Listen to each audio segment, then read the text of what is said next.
आप लोगों को स्क्रीन शेयर हुई? Yes sir. स्लाइड शेयर हो रही है ना? Yes sir. Good good good.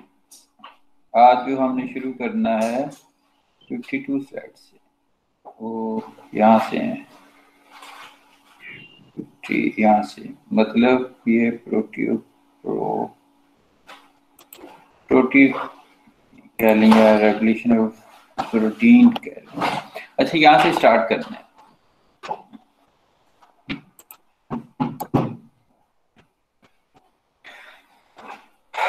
तो regulation of protein translation in prokaryotes. Prokaryotes में जो है ना, प्रोटीन की ट्रांसलेशन यूकैरियोट्स से डिफरेंट है।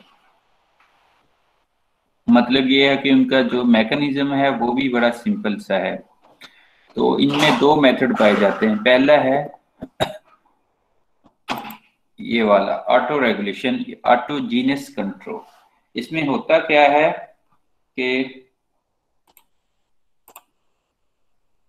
जो जीन का प्रोडक्ट होता है,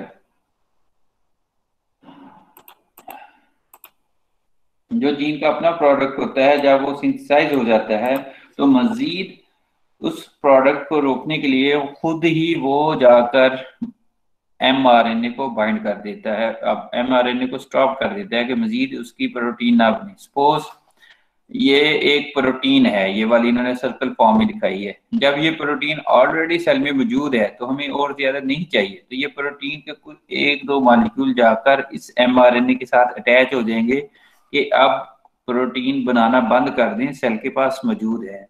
इसको कहते हैं ऑटो रेगुलेशन। सही। और दूसरा जो है ये वाला anti sense control. Anti sense control पता क्या होता है? ये एक आरएनए होता है। ये 200 के करीब न्यूक्लियोटाइड सीक्वेंस पर भी मुश्तमिल हो सकता है। आमतौर पर ये 50 के करीब सीक्वेंस होती है आरएनए की। लेकिन इसकी जो कंप्लीमेंटेरिटी होती है वो एमआरएनए के साथ होती है। मतलब कंप्लीमेंटेरिटी से मुराद ये है कि इसके अंदर जो सीक्वेंस पाई जाती है वो एमआरएनए के साथ बाइंड हो जाती है। जो उसकी स्टार्टिंग वाली सीक्वेंस होती है, आपको पता होगा, यूटीआर जिसको कहते हैं, 5' यूटीआर जो होती है, जहां पर आकर आरएनए पॉलीमरेज ने लगना होता है, वहां पर आके वो जुड़ जाती हैं।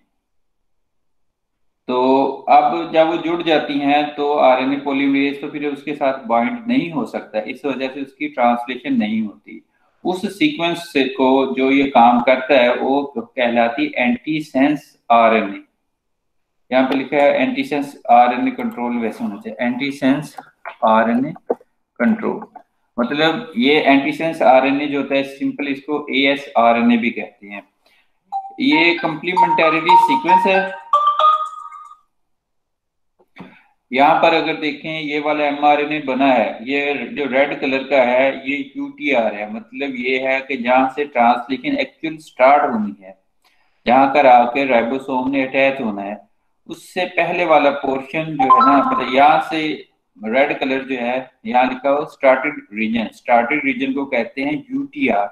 यूटीआर आपको पता है दो तरह के होते हैं, एक 5' यूटीआर और जो आपको पता है आरएनए का एक 5' है, एक 3' है। 5' पर एक यूटीआर होता है जो अनट्रांसलेटेड रीजन होता है, लेकिन वहां पे ना एक सीक्वेंस पाई जाता है जिसको शाइन डिल गॉर्डनो सीक्वेंस कहते हैं। वहां पर आके राइबोसोम ने अटैच होना होता है।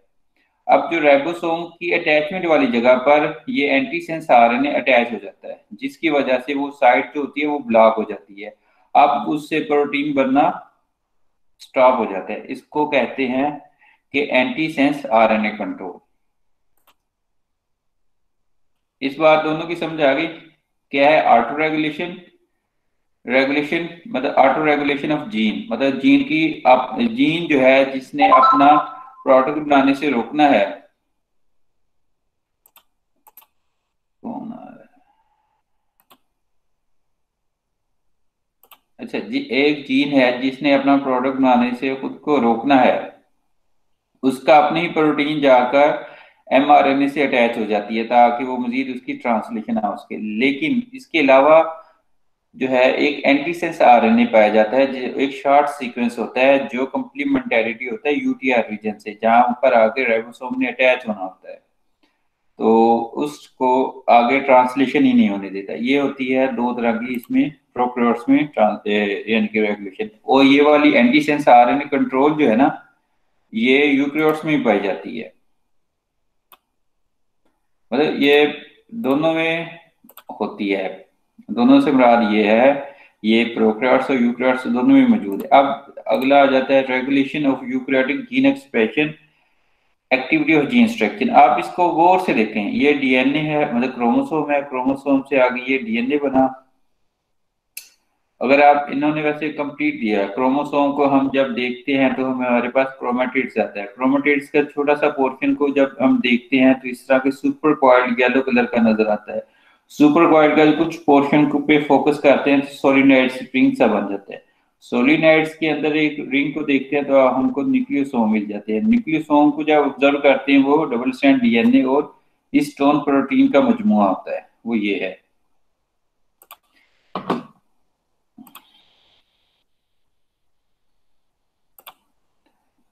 बात की समझ आइए, जस्ट उन्होंने एक स्ट्रक्चर बताइए, आप लोगों को याद कराया होगा कि न्यूक्लियोसोम जो होता है वो किस चीज का मजमुआ होता है।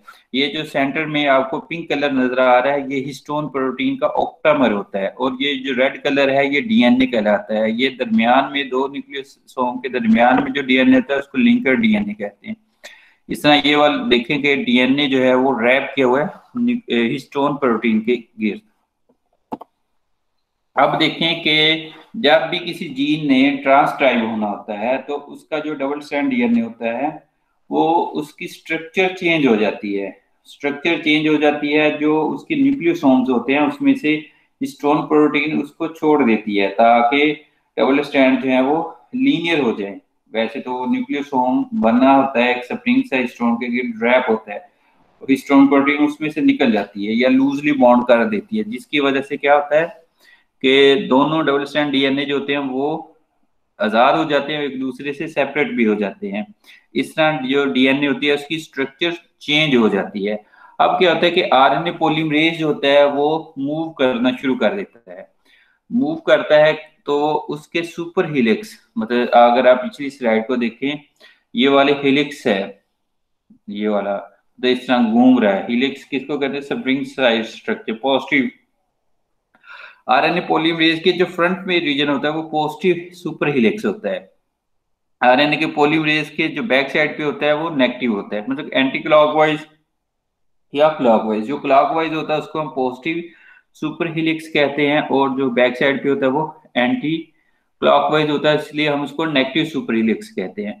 इनका फंक्शन बहुत आसान है, इतना आप कंफ्यूज, नाम में कंफ्यूज है लेकिन ये कंफ्यूज नहीं है। आपने ये याद रखना है, आरएनए पॉलीमरेज 5 to 3 मूव करता है।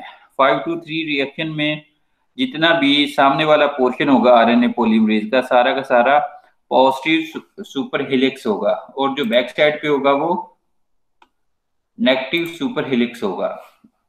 तो सुपर ये नेगेटिव और पॉजिटिव का क्या चक्कर है? जो पॉजिटिव सुपर हेलिक्स होता है, इस तरह की डीएनए की स्ट्रक्चर होती है कि इसने हिस्टोन प्रोटीन और डीएनए का जो कॉम्प्लेक्स है, मतलब न्यूक्लियोसोम को खोलना है। और जो नेगेटिव सुपर हेलिक्स होता है इसका फंक्शन ये है कि हेलिक्स यानी कि ये इस तरह की हेलिक्स होती है कि इसने न्यूक्लियोसोम को प्रमोट करना है कि वो न्यूक्लियोसोम स्ट्रक्चर बन जाए। पॉजिटिव सुपर हेलिक्स ने ये करना है कि उसने न्यूक्लियोसोम को खोलना है, और नेगेटिव सुपर हेलिक्स ने न्यूक्लियोसोम को बनाना है। अब इसमें देखें, negative super helix conformation conformation structure को कहते हैं of DNA propitious to form nucleosome. मतलब प्रोपिशियस होता है कि इनक्लाइंड या फेवर करती है, सपोर्ट करती है। नेगेटिव सुपर हेलिक्स मैंने बताया कि वो सपोर्ट करती है किसको? कि वो न्यूक्लियोसोम स्ट्रक्चर बने। लेकिन जो पॉजिटिव है वो प्रोपिशियस है कि हिस्टोन जो है वो न्यूक्लियोसोम से सेपरेट हो जाएंगे। जब न्यूक्लियोसोम सेपरेट हो जाएंगे तो क्या होगा? डीएनए डबल स्ट्रैंड जो है वो मतलब इंक्लाइंड हो जाएगा, उससे सेपरेट हो जाएगा, और इस तरह उसकी ट्रांसक्रिप्शन होगी। अब देखें, सीपीजी सीक्वेंस क्या होती है? आप लोगों को पता होगा कि ये खास सीक्वेंस होती है जीन में। सीजी सीक्वेंस है, मतलब सी के बाद जी बहुत आता है, उसको हम सीजी सीक्वेंस कहते हैं। सी से मुराद साइटोसिन, जी से मुराद गुआनिन। मतलब साइटोसिन में मिथाइलेशन होती है। अगर आपको देख पता हो कि जब हमने एपीजेनेटिक्स पढ़ा था उसमें हमने दो चीजें पढ़ी थी, मिथाइलेशन, दूसरा था इसाइलेशन। इसाइलेशन जो होती है वो प्रोटीन सॉरी ट्रांसक्रिप्शन को प्रमोट करती है, लेकिन इसाइलेशन से क्या होता है, मिथाइलेशन से क्या है, जितनी ज्यादा मिथाइलेशन होगी उतना ही स्ट्रॉन्गली न्यूक्लियोसोम बनेगा, जिसकी वजह से डीएनए जो होगा लूजली बॉन्ड नहीं होगा, जिसकी वजह से आरएनए पॉलीमरेज अपना काम नहीं कर सकेगा। जो मिथाइलेशन जो होती है एक्टिव जीन में कम होती है और इनएक्टिव जीन में ये बहुत ज्यादा होती है। मतलब मिथाइलेशन एक्चुअली रिप्रेजेंट कर रही होती है कि ये जीन जो है हमें एक्टिव चाहिए या नहीं एक्टिव चाहिए। अगर मिथाइलेशन ज्यादा होगी तो जीन इनएक्टिव होगी, मतलब काम नहीं कर रही। अगर मिथाइलेशन कम होगी तो उसकी जीन का एक्सप्रेशन या ट्रांसक्रिप्शन ज्यादा होगी। ये देखें सीपीजी से ये देखें कितने सीजी सीक्वेंस है। अब है ये जो मैंने बातें की वही आगे लिखी हुई। Histone in the active gene region change often as follow. मतलब क्या क्या चेंजेस आ सकते हैं हिस्टोन में? पहली चेंजेस है कि हिस्टोन मॉडिफाई हो जाता है। मतलब मॉडिफाई से मुराद हिस्टोन जो आपको याद हो H1 ऑक्टामर होता है, मतलब 8 होते हैं। H1 होता है H2, H2B, H4। इस तरह ये चार होते हैं जो चारों प्रोटीन का डबल डाइमर पाया जाता है। इस तरह ये ऑक्टामर्स बन जाते हैं, मतलब 8 इनके डाइमर्स होते हैं और ये इनके गिर्द डीएनए मूव करता है जिससे न्यूक्लियोसोम बन जाते हैं। अब जो जो होता है हिस्टोन जिसके गिर्द ही इसने मूव करना होता है डीएनए, उसमें मॉडिफिकेशन आ जाती है, उसकी स्ट्रक्चर चेंज हो जाती है, जिसकी वजह से उसमें इंस्टेबिलिटी आ जाती है। अब देखें कि दूसरा बात यह है कि डाइमर जो होता है H2A H2B का, उसमें क्या आती हैं चेंजेस के उसका डाइमर रिप्लेस हो जाता है हिस्टोन से। न्यूक्लियोसोम या हिस्टोन कह लेंगे, हिस्टोन का जो ऑक्टामर होता है उसमें H2A H2B रिमूव हो जाता है। तो अब उसके बाद है कि इंस्टेबिलिटी, मतलब एक तो है रिमूव हो जाना, दूसरा इनकी इंस्टेबिलिटी भी होती है। तो इसके अलावा H1 में हिस्टोन लाइसिन रिच हिस्टोन होता है वो कम हो जाती है। मतलब लाइसिन रिच जो होता है ये किस्म की स्ट्रक्चर जो होती है N1 की H1 की उसको प्रमोट करता है। अब उसमें लाइसिन कम हो जाते हैं तो भी हिस्टोन डीस्टेबल हो सकता है। मतलब आप इस पूरी स्लाइड्स के मकसद मतलब ये था कि हिस्टोन जो होता है वो डीस्टेबल होता है। वो किस तरह डीस्टेबल होता है? पहले एक तो ये है कि लाइसिन रिच जो होता है H1 उसमें डिक्रीज हो जाती है लाइसिन वगैरह, और उसके अलावा H2A H2B की इंस्टेबिलिटी हो जाती है, मतलब उसमें क्याम पजीरी नहीं होती, वो उसकी स्ट्रक्चर चेंज होता है। या फिर ये होता है कि वो हिस्टोन या न्यूक्लियोसोम से वो रिमूव हो जाता है। इस तरह हिस्टोन का ऑक्टामर जो होता है वो डीस्टेबल हो जाता है। जब हिस्टोन का ऑक्टामर जो है वो डीस्टेबल होगा, इसका मतलब ये है कि इस जीन की अब ट्रांसक्रिप्शन होगी। अगर उसकी ट्रांसक्रिप्शन नहीं होनी होती तो हिस्टोन कभी भी डीस्टेबल नहीं होता, उसकी स्ट्रक्चर कभी भी चेंज नहीं होती। अब है तीसरा, positive regulation is main in gene transcription regulation of eukaryotes. अब यूक्रियोट्स में ना बड़े आसान सा हल है। आपने हमने पढ़ा था प्रोकैरियोट्स में, उसमें नेगेटिव रेगुलेशन भी है, मतलब उसमें रिप्रेसिव भी प्रोड्यूस होते हैं जो जाके प्रमोटर के साथ अटैच हो जाते हैं, जो आगे डीएनए पॉलीमरेज को मूव नहीं करने देते। लेकिन यूक्रियोट्स में हमेशा जो रेगुलेटर पाए जाते हैं वो पॉजिटिव होते हैं, मतलब वो ट्रांसक्रिप्शन को प्रमोट करते हैं, इसलिए ज्यादातर इसमें एक्टिव रेगुलेशन है। मतलब आप कह लें कि सारी की सारी एक्टिव रेगुलेशन है। किसी एक जीन में कहीं कोई हो सकता है कि वो नेगेटिव रेगुलेशन हो, लेकिन ज्यादातर एक्टिव रेगुलेशन है, इसलिए इसमें एक्टिवेशन प्रोटीन बहुत ज्यादा है। आप इसको कह सकते हैं एक्टिवेशन ट्रांसक्रिप्शन रेगुलेशन प्रोटीन। अब देखिए most transcription regulation protein are transcription activation protein, मतलब ट्रांसक्रिप्शन को एक्टिवेट करती है। लेकिन अगर हम कंपैरिजन करें प्रोकैरियोट्स का, उसमें रिप्रेसिव की वजह से या नेगेटिव जीन रेगुलेशन भी बहुत ज्यादा है। लेकिन यूकैरियोट्स में ऐसा सिस्टम नहीं है। यूकैरियोट्स जो है वो ट्रांसक्रिप्शन को एक्टिवेट करती है, उसमें एक्टिवेशन प्रोटीन ज्यादा होती हैं।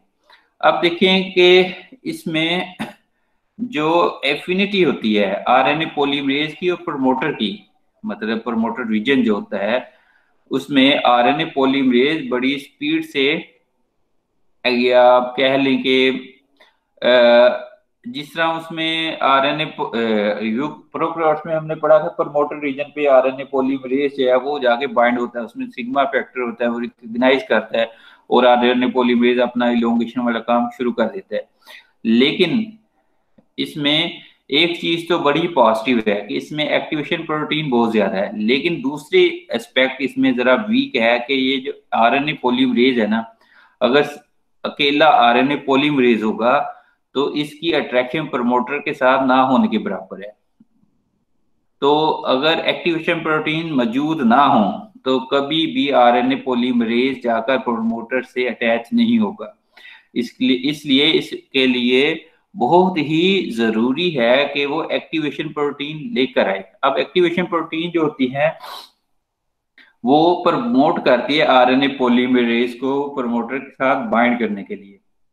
जैसे ही वो बाइंड होता है तो क्या होता है कि उससे आगे ट्रांसक्रिप्शन शुरू हो जाती है। अब देखें कि आरएनए पॉलीमरेज होता है, एक आरएनए पॉलीमरेज जो है वो एक से ज्यादा एक्टिवेशन प्रोटीन पे भी डिपेंड करता है। मतलब ये है कि एक एक्टिवेशन प्रोटीन बहुत सारी जीन को एक्टिवेट कर सकती है, मतलब ये इतनी स्पेसिफिसिटी नहीं होती इसमें। एक एक्टिवेशन प्रोटीन है ना जो आरएनए पॉलीमरेज की, वो एक से ज्यादा जीन को भी एक्टिवेट कर सकती हैं। अगर इन सेंस के कोई एक्टिवेशन प्रोटीन मिसिंग है, लेकिन वैसे जनरल एक्टिवेशन प्रोटीन पड़ी है सेल में, तो वो क्या करेंगी, उस जीन को एक्टिवेट कर देंगी, मतलब आरएनए पॉलीमरेज को उसके साथ अटैच होने में हेल्प करेंगी। इसलिए इसको पॉजिटिव रेगुलेशन कहते हैं। मतलब ये है कि जो काम करने वाला बंदा जो है वो मिसिंग है, कोई और भी उसकी जगह पे काम कर सकता है। इसी तरह प्रोटीन जो है जिसने वो जीन एक्टिव करनी है वो मौजूद नहीं है, लेकिन दूसरी प्रोटीन पड़ी है, उसने पकड़ के आरएनए पॉलीमरेज को प्रमोटर के साथ अटैच कर दिया, जिसकी वजह से उसकी रेगुलेशन हो जाती है। इसलिए पॉजिटिव रेगुलेशन जो होता है ये यूनिवर्सल है यूकैरियोट्स में। अब इसीलिए इसको जीनोम को ग्रेड कहते हैं। मतलब ग्रेड तो एक दूसरे सेंस में भी है कि ये बहुत लेंथी रीजन होता है, बहुत ही सिस्टमेटिक होता है। हम जो चीजें पढ़ते हैं ना ये जनरल चीजें पढ़ते हैं। अगर हम एक जीन की स्टडी पे लग जाएं तो हम उस जीन की स्टडी पे एक पूरी अपनी लाइफ गुजार सकते हैं। जो हम चीजें स्टडी करते हैं ना वो जनरल एस्पेक्ट्स को स्टडी करते हैं। मतलब यहाँ लिखा है eukaryote genome is very great. ये ग्रेट से मुराद ये है कि इसमें यूनिवर्सल पॉजिटिव रेगुलेशन है, इसमें नेगेटिव रेगुलेशन नहीं है।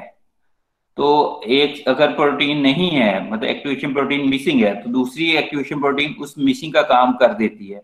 इस तरह उस जीन की जो ट्रांसक्रिप्शन है ना वो रुकती नहीं है।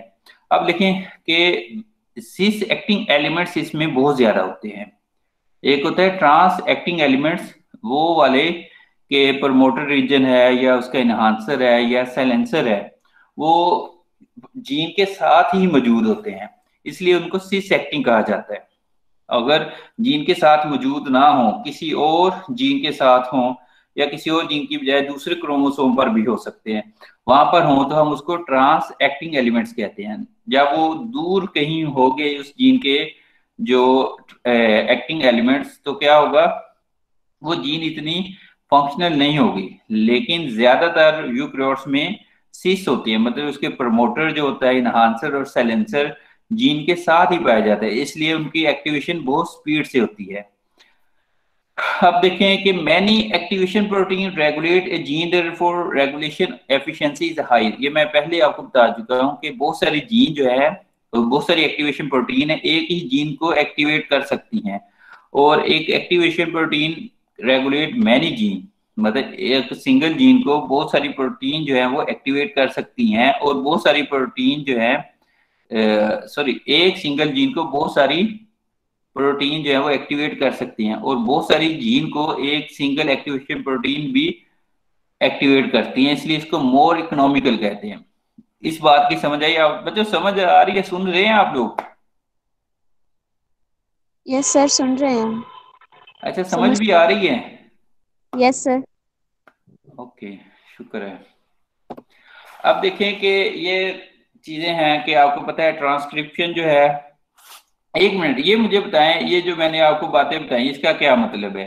कि मैंने ये कहा कि बहुत सारी प्रोटीन एक सिंगल जीन को भी एक्टिवेट कर सकती हैं, या फिर बहुत सारी जीन एक सिंगल एक्टिव प्रोटीन से भी एक्टिवेट हो सकती हैं, तो इसलिए ये इकोनॉमिकल होती हैं। आप इसका मतलब क्या है आपको जहन में?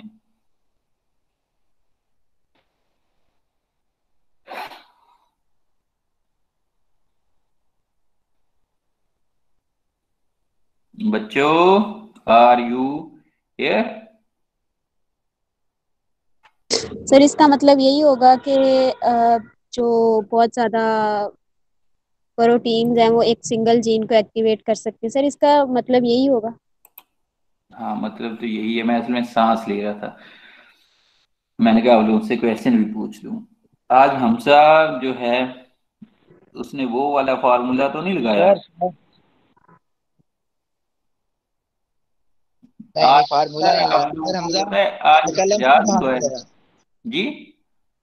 मैंने कहा हमजा खुद हाजिर है, फार्मूला कोई नहीं लगाया हुआ।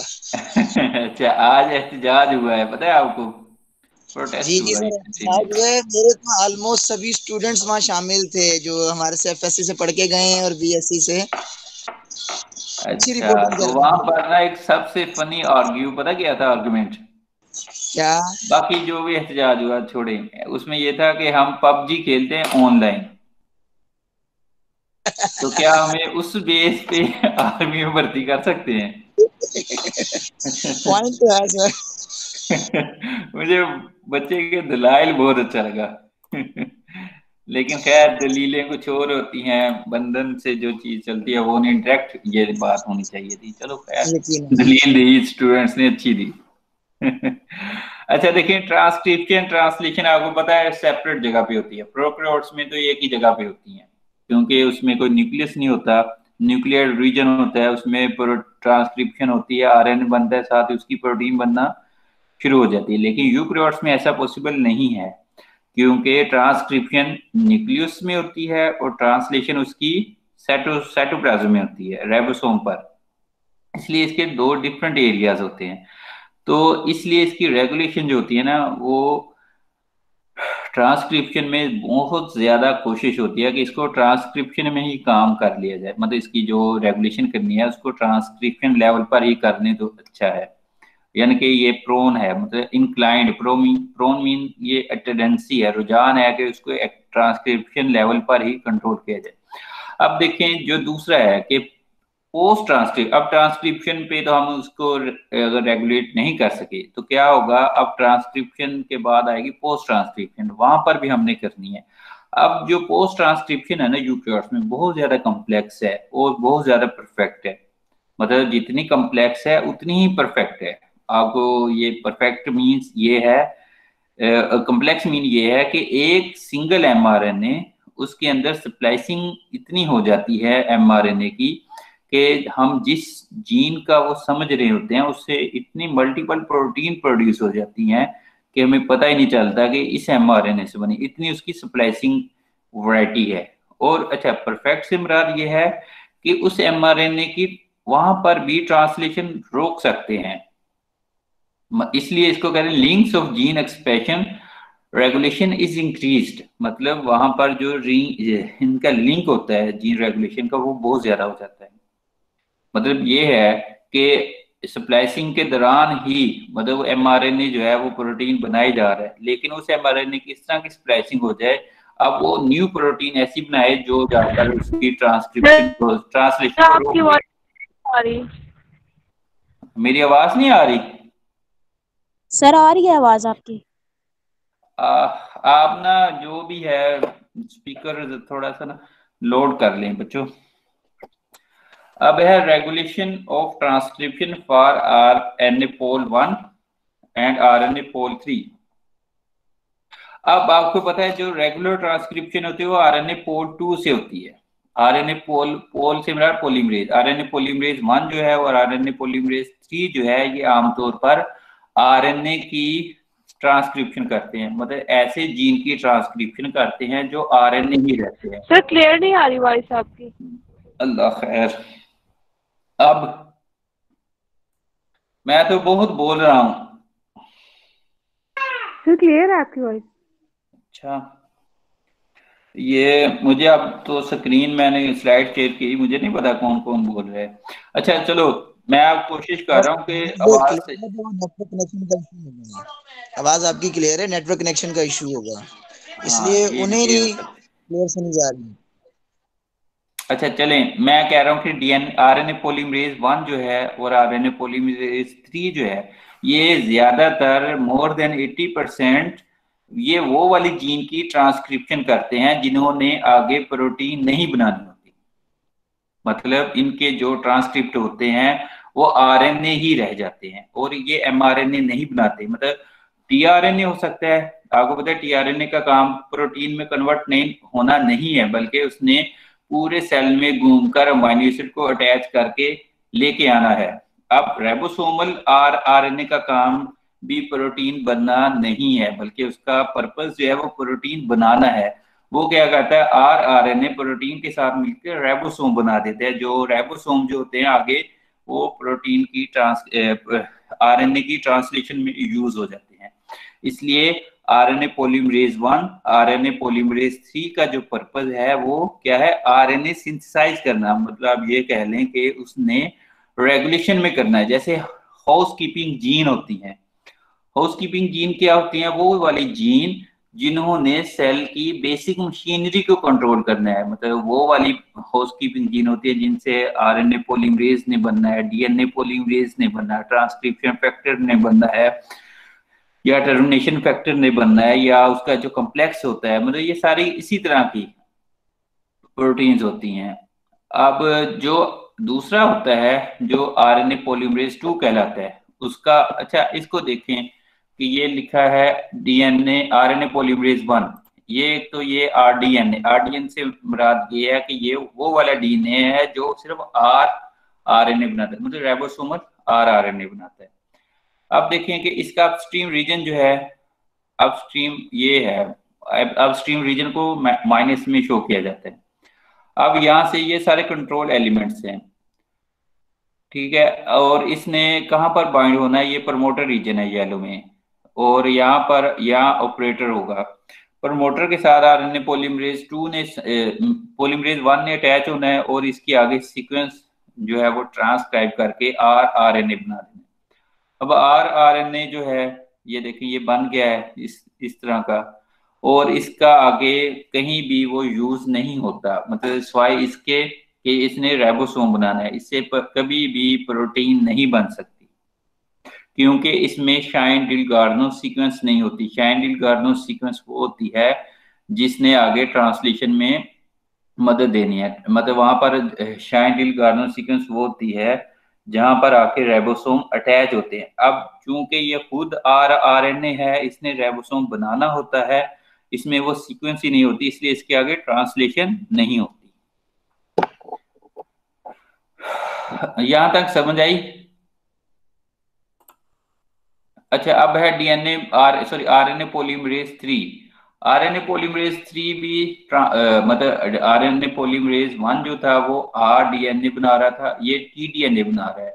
मतलब इसके ये जो टीडीएनए इसने टीआरएनए प्रोड्यूस करना है, वो सिर्फ टीआरएनए ही रहेगा, आगे वो कहीं भी प्रोटीन नहीं बनाएगा। टीआरएनए का फंक्शन आप लोगों को याद होगा, वो क्या है कि उसने अमीनो एसिड को सेल में घूम घूम कर लेकर आने हैं, और उसने राइबोसोम ने जो कॉम्प्लेक्स बनाया होता है वो कॉम्प्लेक्स आपको याद होगा, ए अमीनो साइड, मतलब एक होता है पेप्टाइडल साइट, एक होती है एग्जिट साइट। मतलब वहां पर जाकर अमीनो साइड पर जाकर उसने अमीनो एसिड को अटैच करना, इस तरह वो प्रोटीन बनती जाती है। अब इसके बाद है, ये भी उसी की बात है। अब देखें, regulation of transcriptional initiation for RNA polymerase 2।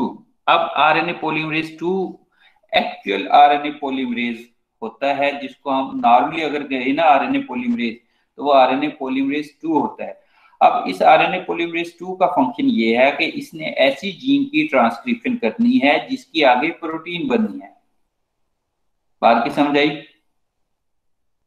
Yes sir. अब ओके बच्चों, ओके ओके ओके। अब देखें, अब हमने दूसरे एलिमेंट्स को पढ़ना है। सिस एक्टिंग एलिमेंट्स, ये मैं आपको पहले भी बता चुका हूँ, ये वो वाले एलिमेंट्स हैं जिसमें प्रमोटर है, एनहांसर है, साइलेंसर है, इंसुलेटर है। अब ये वाले रीजन जो है अगर जीन के साथ पाए जाए तो हम इसको कहते हैं सिस एक्टिंग एलिमेंट्स, ठीक है। अगर ये दूर पाए जाए तो हम उसको ट्रांस एक्टिंग एलिमेंट्स कहते हैं। ये देखिए, ये जीन है, यहां से लेकर यहाँ पर जीन है। अब देखिए, प्रमोटर भी जीन के बिल्कुल साथ है, इनहांसर भी साथ है और साइलेंसर भी साथ है। मतलब अगर ये आपको जीन के लेफ्ट साइड में मिलेंगे 5 एंड पे, तो ये क्या होंगे, अपस्ट्रीम रीजन में।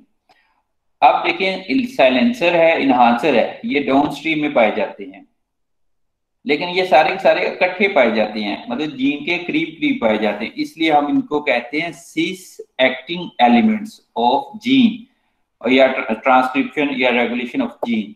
अब देखें प्रमोटर क्या होता है।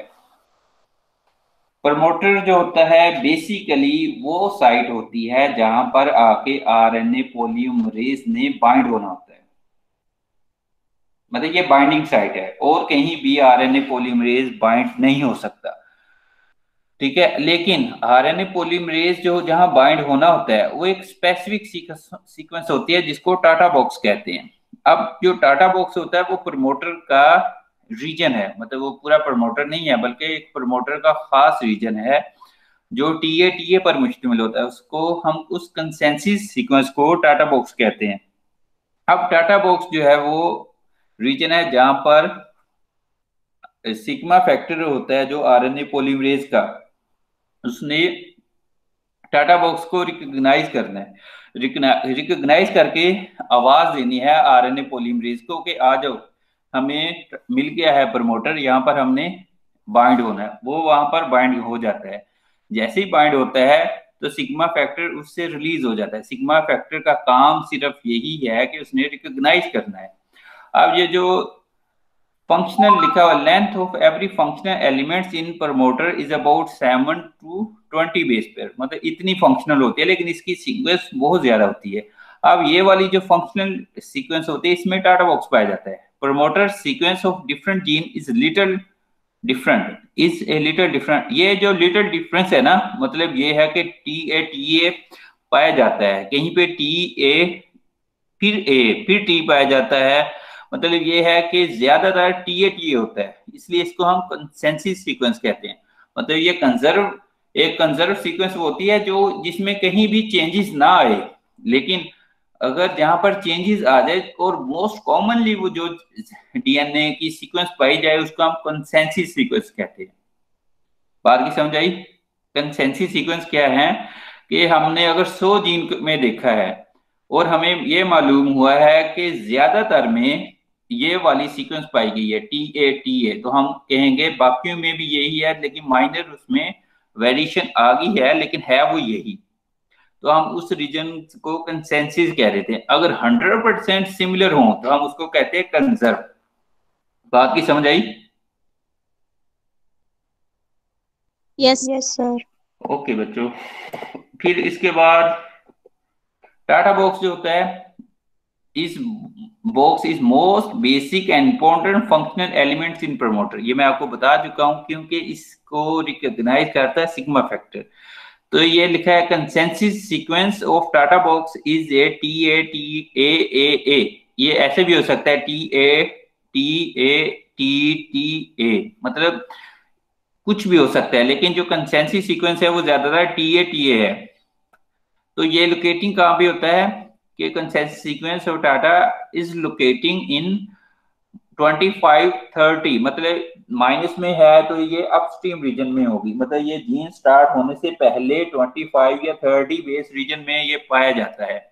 और टाटा बॉक्स जो होता है इसकी वैरायटी, या कह लेंगे इसमें बहुत ज्यादा वेरिएशन है, लेकिन इसकी फ्रीक्वेंसी जो है ना वो बताती है कि टाटा बॉक्स एक्टिव है एक्टिव से मुराद के इसको रिकॉग्नाइज कर सकता है सिग्मा फैक्टर, तो उतनी ही जितनी उसकी रिकॉग्निशन इजी होगी उतनी ही उसकी जीन की ट्रांसक्रिप्शन होगी।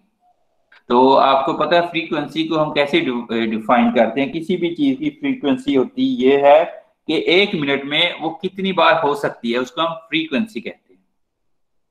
तो मतलब ये है कि 1 सेकंड में या 1 मिनट में वो जीन अगर 10 बार ट्रांसक्राइब होती है तो हम कहते हैं ये टाटा बॉक्स की फ्रीक्वेंसी है।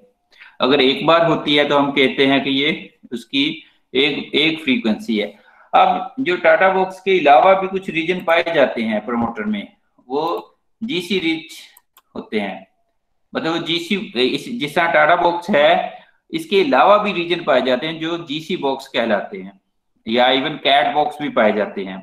वो ऐसी जीन जो होती हैं जिनमें टाटा बॉक्स नया हो, वहां पे जीसी बॉक्स भी होता है, कैट बॉक्स भी होता है, जो टाटा बॉक्स का काम मतलब कर देता है।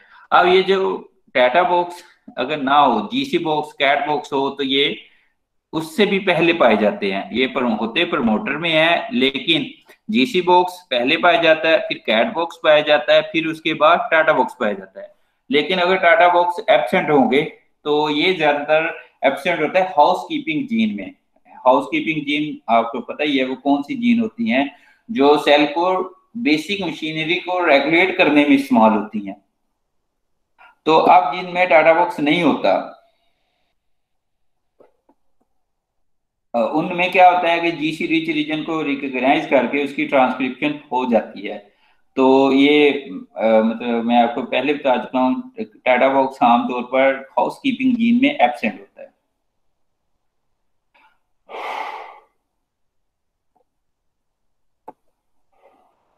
अच्छा बच्चों, यहां तक अगर किसी बात की समझ आ गई है तो बता दें। किसी बात की समझ तो नहीं आई? सर जी पढ़ाया क्या है? मैं अभी आया हूँ। कौन हो यार? मुदस्सिर सर, मुदस्सिर सर, बस मुझे ये बता दे पढ़ाया क्या है। कोई बता दो यार, मैं भी भूल गया हूँ मैंने क्या पढ़ा दिया। काला सर इला ये पढ़ाया आज हमने। सर ये सेक्शन 3 में से है। 69 है ये। हमजा बोलेगा यार, हमजा सीआर है। सर ये आपने वो प्रोकैरियोट्स में ट्रांसलेशन जो थी वो स्टार्ट करवाई थी, वहां से स्टार्ट करवाई थी 54 स्लाइड से। हाँ, तो मैं करते करते मैं यूक्रियोट्स की भी बता चुका हूँ। स्टार्ट तो वहीं से हुई थी ना। हाँ हाँ हाँ, बिल्कुल स्टार्ट वहीं से हुई थी। तो अच्छा, एक और स्लाइड बताते हैं तो फिर उसके बाद मैं समराइज कर देता हूँ कि आज हमने क्या पढ़ा है। ठीक है, आप देखें जो जीन जिनमें ना टाटा बॉक्स नहीं होता, मैं आपको बताया था हाउस कीपिंग जीन होती हैं, और ये वो वाली जीन होती हैं जो बहुत ज्यादा रेगुलेट होती हैं, मतलब जिनकी बहुत ज्यादा ट्रांसक्रिप्शन होती है और उनसे बहुत ज्यादा आगे प्रोटीन वगैरह बनती है। कि आमतौर पर अगर टिश्यू जो है फिटेशन फिटेशन होता है कि अभी फीटस बन रहा हो, मतलब फीटस में आपको पता है कि बच्चे की ग्रोथ जो होती है बिफोर फर्स्ट 2 ईयर बहुत स्पीड से होती है। वो बोलना भी सीखता है, दांत भी निकालता है, उसके हेयर ग्रोथ भी हो जाती है, उसके नेल भी पक्के हो जाते हैं। इस तरह उसमें बहुत सारे उसकी बोन्स जो होते हैं वो भी हार्ड हो जाती है। मतलब फर्स्ट 2 ईयर में उसकी ना ग्रोथ बहुत स्पीड से होती है। और उससे पहले जब फीटस होता है तो उसमें भी बहुत ज्यादा, यानी कि उसमें जीन की एक्सप्रेशन चाहिए होता है। उस वक्त जो होता है ना टाटा बॉक्स जिनमें नहीं होता, वो जीन बड़ी तेजी से एक्सप्रेस होती है, मतलब वो रेगुलेशन वाली ही जीन होती है। तो इस टिश्यू अगर डिफ्रेंशिएट नहीं हुआ तो वो भी फीटस में ही होता है।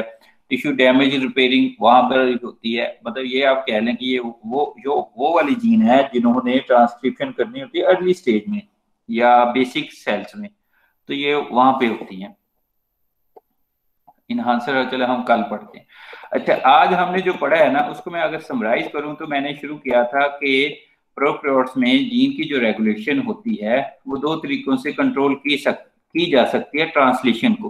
मतलब जीन रेगुलेशन जो है ना पोस्ट ट्रांसक्रिप्शन मतलब ट्रांसलेशन लेवल पर 2 तरीकों से कंट्रोल हो सकती है। पहले तो हमने ये पढ़ा था कि जीन का प्रोडक्ट जो है वो खुद ही बता दे कि अब प्रोटीन बहुत मौजूद है, अब मजीद एमआरएनए से प्रोटीन ना बने। इसको हम कह देते हैं कि ऑटो रेगुलेशन। मतलब ऑटो रेगुलेशन से बड़ा वही जीन जिसका वो जो प्रोडक्ट है वो जाके जीन के फंक्शन को स्टॉप कर दे। कि अब हमें मजीद नहीं चाहिए। ये तो होती है ऑटो रेगुलेशन। हाँ, अब है एंटी सेंस आरएनए कंट्रोल। इसमें ये होता है कि एमआरएनए के कंप्लीमेंटेरिटी सीक्वेंस पाई जाती है। जो एक शॉर्ट सा आरएनए होता है वो कंप्लीमेंटेरिटी होता है एमआरएनए की, वो जाकर एमआरएनए के 5 प्राइम यूटीआर रीजन पर बाइंड हो जाता है, जहां पर आकर राइबोसोम में अटैच होना होता है।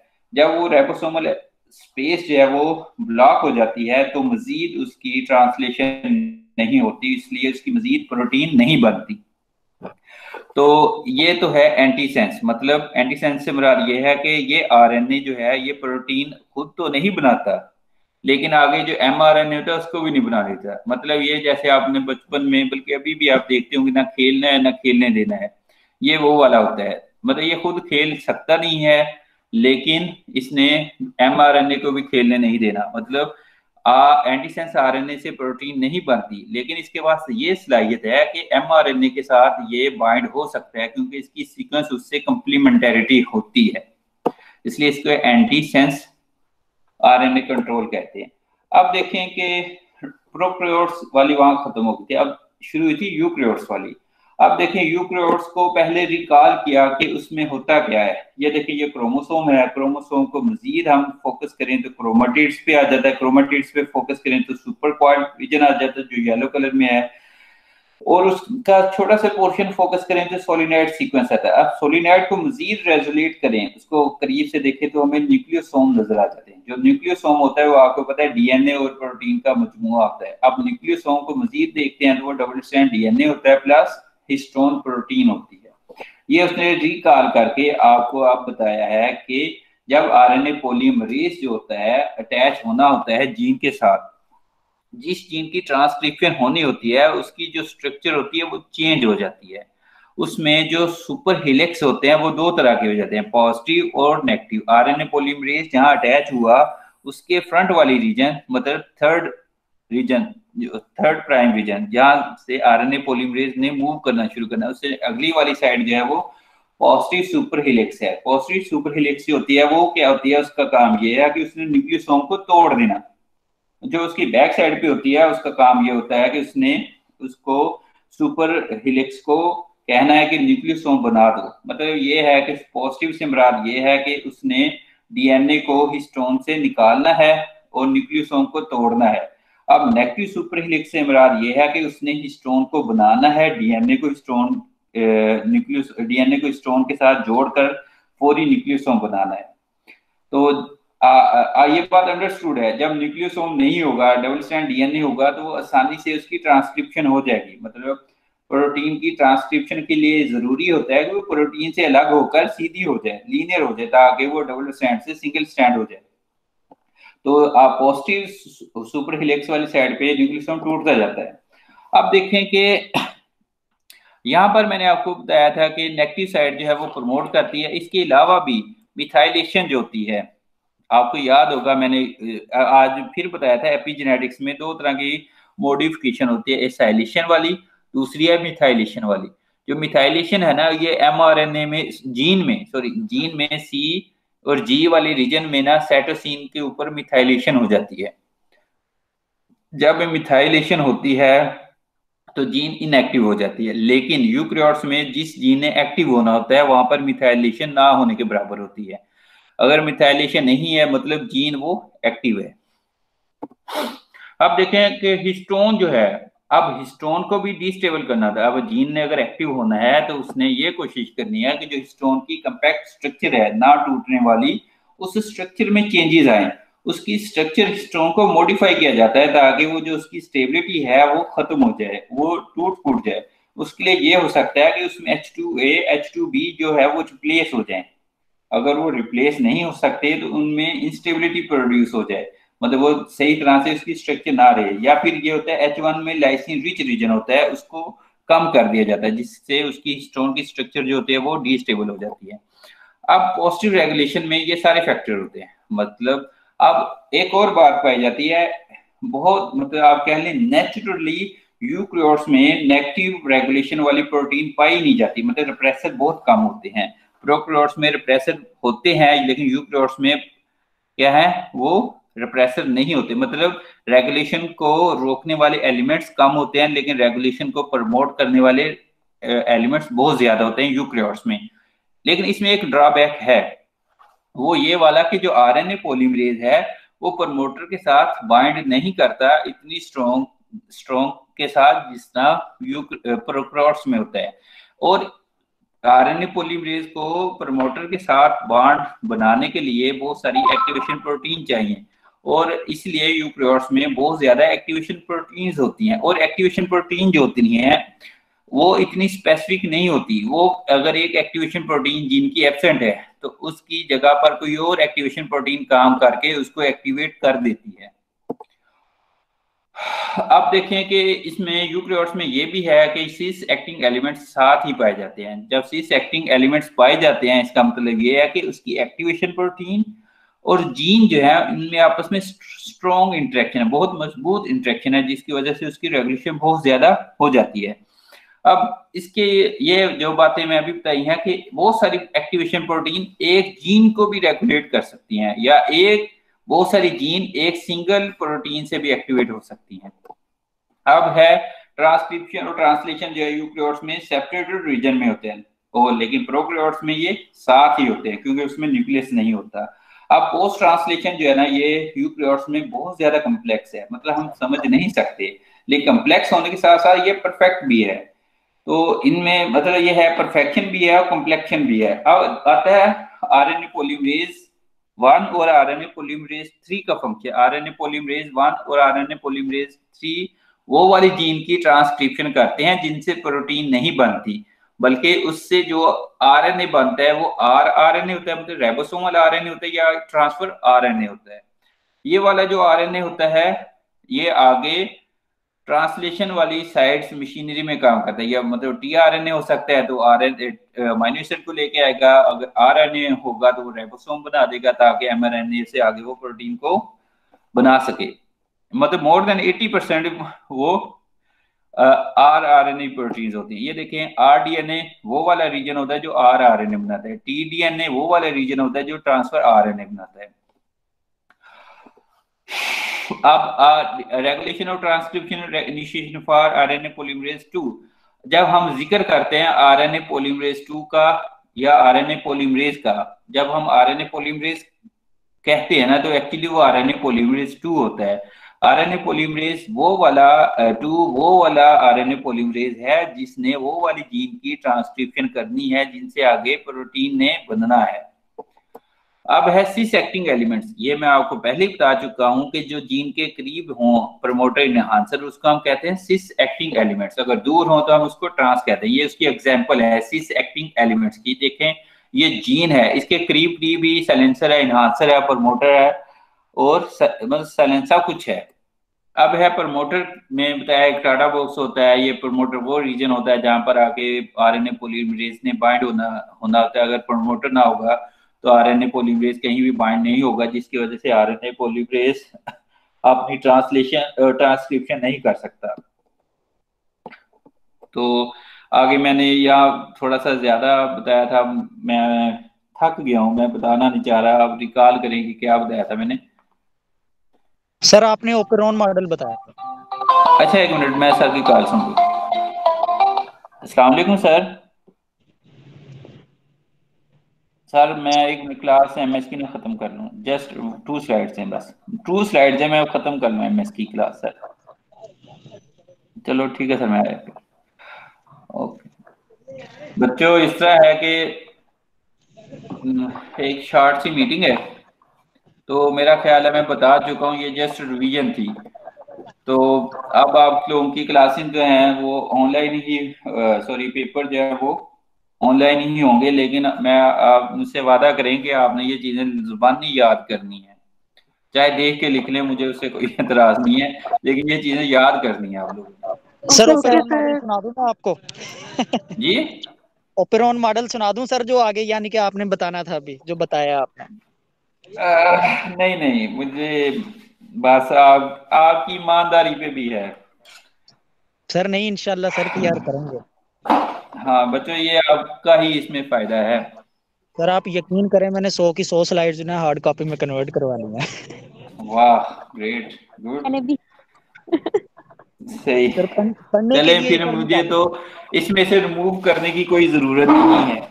नहीं नहीं सर ठीक है। सर जो आप कट चल करवाएंगे ना वो पेज फेंक देंगे ना फिर। अच्छा यानी कि चलो फिर। ये जो आपने बाद में 92 स्लाइड्स भिजवाई थी ना, हमने उनका प्रिंट निकलवाया। हाँ, आपने कहा था कि मैं खुद ही छांटी करके भेज दूंगा। अच्छा चले फिर एक दो स्लाइड्स में मैंने मॉडिफिकेशन की है, वो मैं सर वो आपको फिर सेंड कर दूंगा, रीसेंड। हाँ जी वो भेज दीजिएगा सर, वो उसका देख प्रिंट लेंगे। नहीं लेना, उसका प्रिंट नहीं लेना, ठीक है सर जी। मतलब उसका सॉफ्ट फॉर्म नहीं पढ़ने। Okay sir. चले किसी बात की समझ नहीं आई तो आप ग्रुप में मैसेज करके, या अपने ग्रुप स्टडी आप पता नहीं करते हैं या नहीं करते, आप मुझसे पूछ सकते हैं जहां से समझ ना आए। तो अगर मुझे ना आता हुआ तो मैं आप लोगों से मतलब पढ़ के बता दूंगा कहीं से, अगर मुझे ना सर उस वक्त आता हुआ। सर बस मेरा यही है, मुझे वो समझ नहीं लग रही थी कि आरएनए पॉलीमरेज यूकैरियोट्स में जो है सर, वो उसकी अफिनिटी प्रमोटर साइड के साथ थोड़ी होती है प्रोकैरियोट की निस्बत। उसकी सर रीजन नहीं समझ लगी मुझे। हाँ, उसकी रीजन ये है कि अल्लाह ने दूसरा सिस्टम भी तो रखा है ना, कि इसमें जितनी भी एक्टिवेशन प्रोटीन है वो पॉजिटिव काम करती हैं। मतलब पॉजिटिव से मुराद के वो चाहती हैं कि जीन की ट्रांसक्रिप्शन हो जाए, और वो एक्टिवेशन सॉरी जो इंटरेक्शन है वो वीक होती है, लेकिन वो क्या करती है सारी मिलके आरएनए पॉलीमरेज को प्रमोटर के साथ बॉन्ड बना देती हैं, जिस तरह इसकी ना ट्रांसक्रिप्शन हो जाती है। मतलब उसके अल्लाह ने अल्टरनेटिव काम रखा हुआ है। यानी कि वहां पे ट्रांसक्रिप्शन फैक्टर्स मौजूद होंगे जो कि वो फिर आरएनए पॉलीमरेज को बाइंड हाँ, करवा देंगे। और हाँ, ट्रांसक्रिप्शन फैक्टर जितने भी हैं ना वो प्रमोट करते हैं, कोई भी उसको ना रोकता नहीं है, बल्कि सारी कोशिश करते हैं कि हो जाए। ठीक है सर जी। चलें फिर, ओके, अल्लाह हाफिज। ओके सर, अल्लाह अल्लाह हाफिज हाफिज। सर।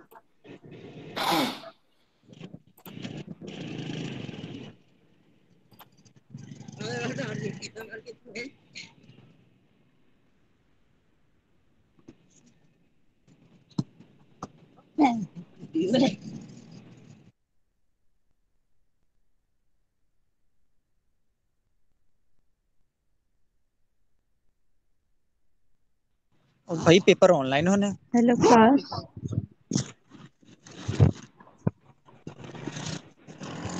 वो कोई तो बता दे, पेपर ऑनलाइन होने। ऑनलाइन होने हैं हाँ भाई। भैया कि ऑनलाइन होने हैं? सुनने में आया कि ये कंफर्म है।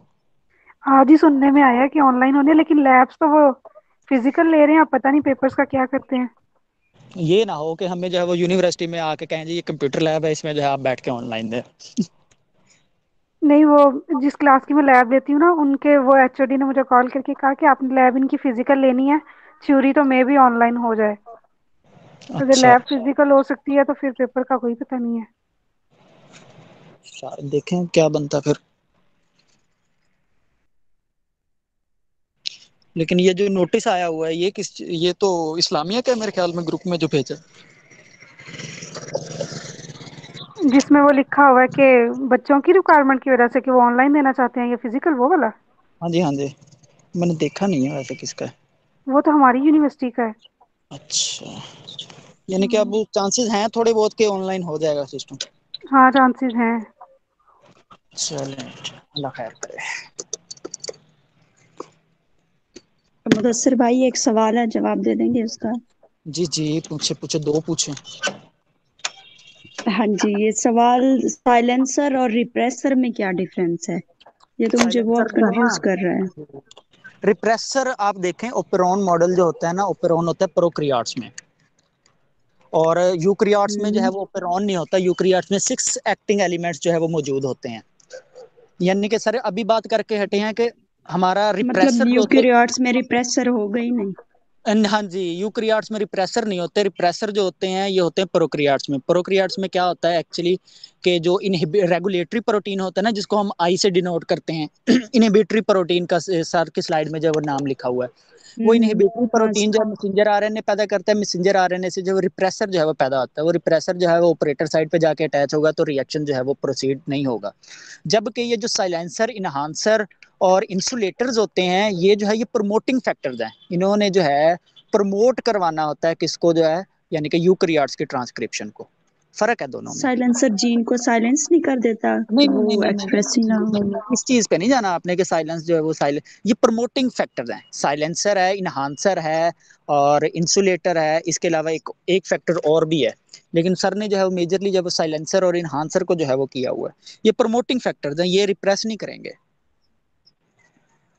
अच्छा, एक और, प्रोमोटर और ऑपरेटर में क्या डिफरेंस है? हाँ जी, प्रमोटर वो साइट है कि जिसके ऊपर आरएनए पॉलीमरेज जो है वो आके बाइंड होता है, और फिर जब आरएनए पॉलीमरेज जब ठीक है। बाइंड हो जाता है तो फिर ऑपरेटर जो है फर्दर ऑपरेट करता है उस बाइंडिंग को, यानी कि उस बाइंडिंग को जो है ऑपरेटर क्या करेगा, फिर आरएनए पॉलीमरेज जो आके अटैच हुआ है डीएनए के साथ, फिर जो है वो आगे डीएनए की अनवाइंडिंग और बाकी के प्रोसीजर को जो है ना प्रोसीड करेगा, प्रोसीजर को। अच्छा, प्रोमोटर वो टाटा बॉक्स वाला होगा, है ना?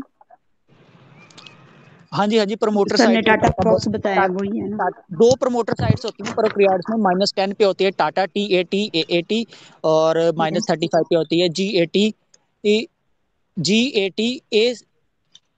पता नहीं GCT AAT है। TTGACA, हाँ जी, TTGACA। GTGAC है, हाँ जी सॉरी, GTGAC है ये है। ओके।